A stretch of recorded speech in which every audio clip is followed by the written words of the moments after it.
Well, I'm going to make another printer video. I haven't made very many in the past couple years on my channel. I only have a couple printers on there. This printer I've had the longest of any printer I've ever owned. I bought this printer in 2005 or 6. 2005, I think it was. And it's a LaserJet 1022. And I bought this at Office Depot actually, when I worked there part-time. It's a LaserJet 1022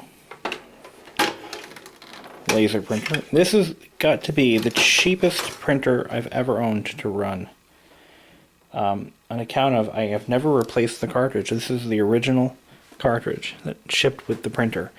And when you buy a printer, they give you all this bullshit about you have to buy a cartridge because they only give you starter cartridges. Well, that may be true in some cases, because in some cases it is true. In this case, the starter cartridge was all I needed. I think I paid I paid $200 for this printer when it was new, and I've never ever replaced the cartridge. I probably have at least 1,000 or 1,200 pages printed out on it. I mean, I've used it quite often and heavily, and that was when I first bought it. After that, it's been sitting in the closet for 4 years now, and I'm just pulling it out now because I ran out of ink in my inkjet, and it's a nice little printer too, but I ran out of ink, and I just want to print a few things out. So I'm going to keep this one out on the desk for now because it's great for printing out documents and manuals. I printed out a lot of service manuals on this printer over the years. It doesn't have the Ethernet interface. It's just just a USB interface. It uses a standard PC type power supply, power cord. This was the step up from the base model, which I think was the 1010. If I recall, and in that it has an envelope feeder on the top. It actually has a adjustable secondary feeder. It has the dust cover, which serves as a platform for the second feeder. It has the output tray flip open device. The printer is actually built better and rated a little bit better. It's just built slightly better. I believe this printer was manufactured by Kyocera. It's not a Canon design. I'm pretty sure it's Kyocera for HP. As you know, HP does not make their own printers, and they haven't for decades. So that's that. I've never serviced it. I've never done anything to it. So we're going to see it in operation, and I'll show you why I like this printer so much. Okay, I got it all hooked up. Now, this is one of the earliest HP printers to use the Instant On technology, which is really just a higher wattage lamp using smaller components which heat up faster. Watch this. Now, the printer hasn't been on in at least 6 months. So here we go.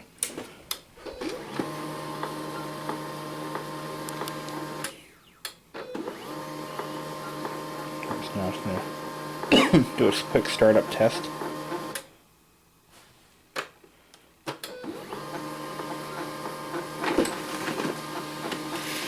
Look at that. Instant printout. Perfect. Now I see a little bit of ghosting, and not ghosting, but a little bit of fading and whatnot in the printout. Imaging drums will almost last forever. This one in particular is about 5 years old. As they start to go around the 7 to 10 year mark, they eventually do fail. You'll notice ghosting and tracking in the printouts. I've seen that before. They become less photosensitive over the years. I have one cartridge that looked perfectly fine. It printed out amazing printouts, and we let it sit in the printer for almost 4 years. I went to go print another document out on that thing. It was an old laser printer, and the imaging drum actually it actually started losing its photosensitivity, and you can tell because it won't pick up toner in certain areas, or it'll just track poorly. I can't really describe it that well, but it does happen. But this cartridge seems to be running just fine. I don't know how much longer it'll last. It is the original cartridge, 12A. Never hold these up to the light because that actually ruins them. People don't realize that.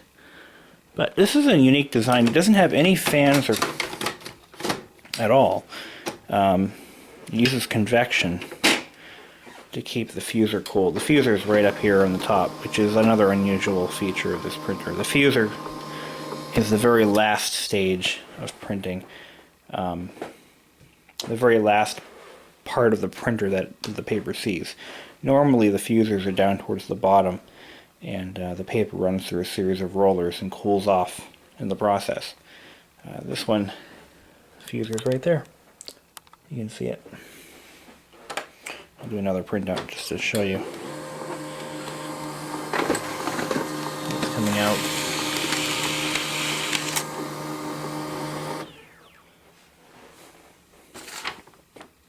Another perfect printout from a 5-year-old cartridge.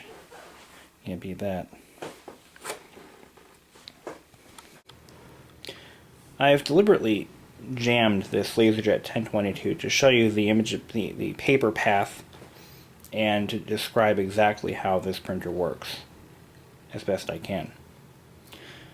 So what you have are a few key components. You have a laser unit, which is how they get their name, by the way. The laser unit, it spins the laser beam at high speed across the imaging drum, which is this green thing you see down in there. See it?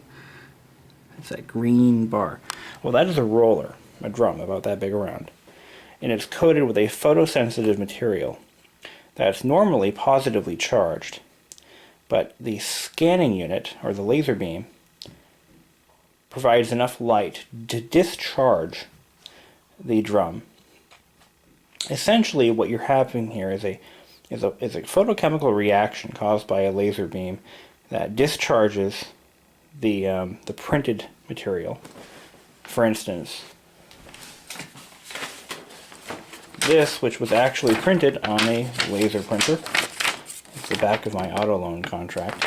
But anyway, what it does is, see, all these words and letters were drawn using lasers, because lasers are the most precise way of creating this image. They were drawn onto the imaging drum, causing each letter or each character to become a negatively charged portion of an otherwise positively charged drum. And since the toner powder is positively charged, it attracts. So the wording here was attracted, it had attracted the positively charged toner, causing it to stick to the drum. Get it? Okay. So that's how that part works. Now, what happens is the paper passes through this channel here and comes into contact with the imaging drum itself. Now, the paper is also positively charged, which causes it to let me think about that for a second. Now, the drum is positive. The toner is now negatively charged. It's still positively charged, but it's attracted to the negatively charged drum. So the paper must also be negatively charged. I think that's it. Anyway, so what then happens is the image is drawn to the paper, and there's a foam roller behind here called the transfer roller. And what that does is it provides even pressure on the back of the paper, so that it contacts the imaging drum in an even fashion. So after that's all said and done, the paper passes through the fusing unit, or the fixing unit, which are two hot rollers. They're soft Teflon coated rollers, and they're heated by a quartz lamp. And that actually causes the toner, which is made of a plastic compound, and in some cases it also includes iron, and it causes it to melt to the paper permanently. So put it back together again.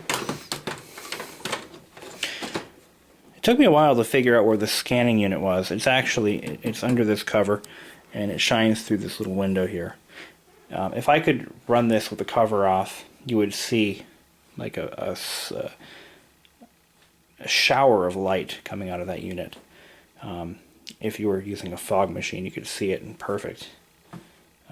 You can see it perfectly, but you can't. So there's that theory.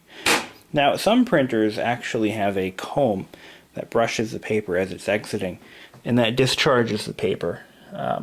Because once the paper is now coated with a positively charged toner, it's positively charged electrostatically, and it has to be discharged somehow. This printer, I believe it does that, but it does it in a different way from the conventional HP LaserJet 4000. I think it's done actually in the fixing unit on this printer, because most printers have a fixing unit mounted towards the bottom, so the paper passes through another set of rollers and then the exit tray. So here we go. We'll turn it back on again, unjam it. Hopefully it just spits the paper out. You'll notice that before I do that, yeah, it's not going to do it. You'll notice that this image here can be washed away with my finger. Watch, because it's not actually fixed. See, that's what the image looks. That's what the image is composed of before the fixing unit melts it to the page.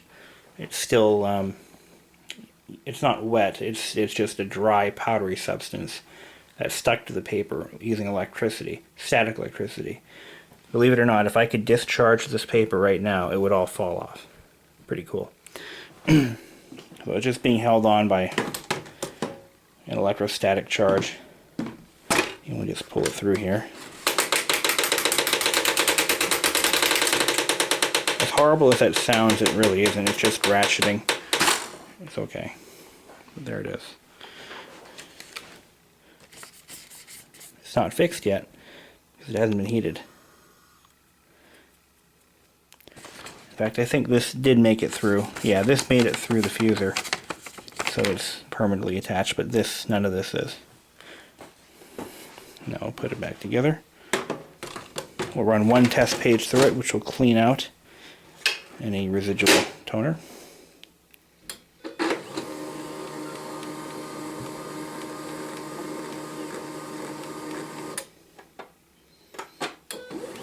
I get into the specifics of how each engine component runs and what makes it tick, but I don't have time for that right now. And there you are. This is fixed, this is unfixed. Permanent, not permanent.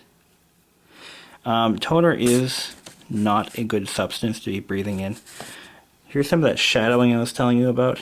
That's because the image from this page here was still left on the imaging drum, and because of that, it left some of the toner was still left on the drum. So if I run one more test page through, that should all go away.